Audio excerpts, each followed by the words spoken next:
요한 3서는 사도 요한이 가이오라고 하는 개인과 가이오가 속한 공동체를 향해서 쓴 편지입니다. 요한 3서에는 가이오, 디오드레베, 데메드리오 이렇게 세 사람의 이름이 나오는데 어떤 사람은 요한을 기쁘게 하였지만 어떤 사람은 요한을 기쁘게 하지 못했습니다. 오늘은 요한을 기쁘게 했던 가이오에 대해서 살펴보고자 합니다.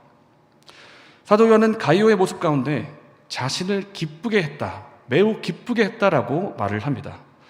사도 요한은 하나님 말씀을 그 공동체에 전하는 입장에 있었는데 사도 요한이 기뻐했다는 것은 말씀을 전하게 하신 하나님을 기쁘게 했다라는 뜻도 됩니다. 그래서 사도 요한이 칭찬한 이 가이오의 모습을 통해 하나님을 기쁘시게 드리는 성도의 모습이 무엇인지 살펴보기를 원합니다. 첫째로 하나님이 기뻐하시는 것은 우리가 진리 안에 있는 것입니다. 3절과 4절 말씀을 제가 읽겠습니다. 내가 진리 안에서 행한다 하니 내가 심히 기뻐하노라. 내가 내 자녀들이 진리 안에서 행한다 함을 듣는 것보다 더 기쁜 일이 없도다. 우리가 여기서 볼 것은 진리 안에서입니다. 오늘 본문은 우리에게 있어야 할 모습이 진리 안에 있는 것이라고 말씀합니다. 진리는 하나님 말씀이요 곧 예수 그리스도이십니다. 그래서 우리가 진리 안에 거한다는 이 뜻은 하나님의 말씀과 예수 그리스도 안에 거한다는 뜻입니다. 왜 진리 안에 거하는 것이 중요할까요? 진리는 우리에게 생명과도 같은 것이고 존재의 기초와도 같기 때문입니다. 진리가 우리에게 없다면 우리 존재 자체가 존속할 수 없기 때문입니다. 예수님은 제자들에게 나무와 가지의 비유를 하신 적이 있습니다. 나무에 달린 가지는 나무에 붙어 있을 때에만 살아있을 수가 있습니다. 나무의 뿌리가 영양분을 공급해주면 가지가 그 영양분을 받아서 점점 자라고 열매를 맺게 됩니다. 그러나 가지가 나무로부터 떨어지는 순간 그 가지는 죽는 것입니다. 꽃꽂이를 한번 보십시오. 나무로부터 꺾어진 가지는 잠시 동안 살아있는 것처럼 보이지만 시간이 조금만 흐르면 이내 곧 시들고 말라버립니다. 인공적으로 물을 주기 때문에 잠시 버티고 있는 것이지 나무로부터 영양분을 공급받는 것이 아니기 때문입니다. 우리 성도의 삶도 마찬가지입니다. 가지인 우리는 나무가 되신 예수님께 붙어 있어야 합니다. 다시 말하면 진리 안에 있어야 합니다. 예수님께 붙어 있을 때에만, 예수님 안에 거할 때만 영적 영양분을 공급받으며 생존하고 또 살며 자랄 수 있기 때문입니다. 진리가 되시는 하나님 말씀과 예수님 안에 거하는 그리고 생명을 누리는 저와 여러분 되시기를 바랍니다. 둘째로 하나님이 기뻐하시는 성도의 모습은 진리 안에서 행동하는 것입니다. 본문에 나오는 가이오는 형제들에게 사랑을 실천하였습니다.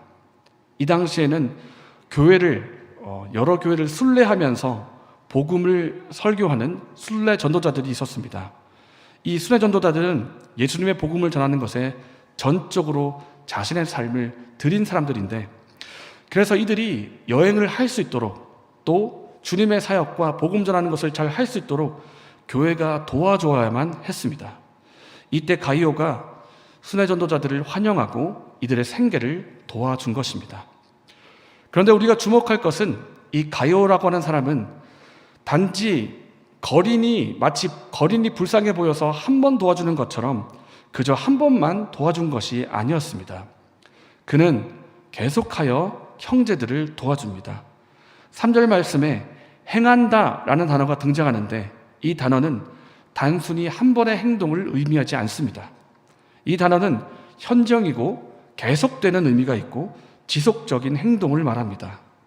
가이오는 자신이 속한 교회 공동체에 순회 전도자가 올 때마다 그들을 환영하고 그들이 사역을 계속 감당할 수 있도록 도와준 것입니다. 저는 한 인터넷 기사에서 한 정치가가 불이웃에게 그리고 거동이 불편한 사람에게 찾아가 도와주었다는 그런 기사를 본 적이 있습니다.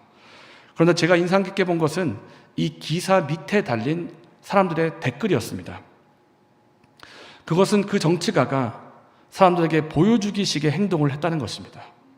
선거철에 사람들의 인기와 표를 얻기 위해서 봉사활동을 하지 말고 진정성 있게 평소에 하라고 사람들이 댓글을 단 것입니다. 이런 이야기는 우리에게도 해당될 수도 있습니다. 우리 주위에 도움이 필요한 사람을 한 번만 도와주는 것은 비교적 쉽습니다. 단순히 그 사람에게 불쌍한 마음이 들어서 한 번 도와주는 것은 쉽게 할 수 있는 일입니다.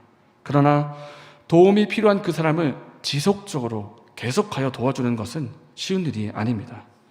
우리를 끝까지 사랑하시는 예수님의 사랑이 없이는 할 수 없는 일입니다. 우리 주위에는 복음을 위해 자신의 삶을 드린 선교사님이 계시고 말씀의 봉사자가 있고 또 구제와 봉사가 필요한 이웃들이 우리 주변에 있습니다. 우리가 이들을 돕기로 작정한 후에 혹시 중단한 적은 없었습니까? 여러 가지 개인적인 사정으로 그 일을 중단하지는 않으셨습니까? 하나님은 우리가 사랑을 실천하기 원하십니다. 가이오가 충성스럽게 형제 사랑을 실천하고 칭찬을 받았던 것처럼 우리 주위에 도움이 필요한 사람들을 도와주고 하나님께 칭찬받는 저와 여러분 되시기를 바랍니다. 이 시간 말씀을 생각하면서 두 가지를 기도하기 원합니다. 먼저 우리가 진리 안에 거하며 하나님이 주신 생명을 누리게 해달라고 기도합시다. 하나님의 말씀과 예수님 안에 거하며 말씀과 예수님으로부터 생명을 공급받아 흔들리지 않고 견고하며 생명력을 누리게 하여 주시옵소서. 두 번째로 이 하나님의 생명과 사랑이 주변에 흘러가게 해달라고 기도하겠습니다. 선교사, 복음의 사역자, 불우한 이웃들에게 사랑을 실천하게 하여 주시옵소서. 이러한 기도 제목으로 기도하시고 개인적으로 기도하신 후에 자유롭게 돌아가시겠습니다.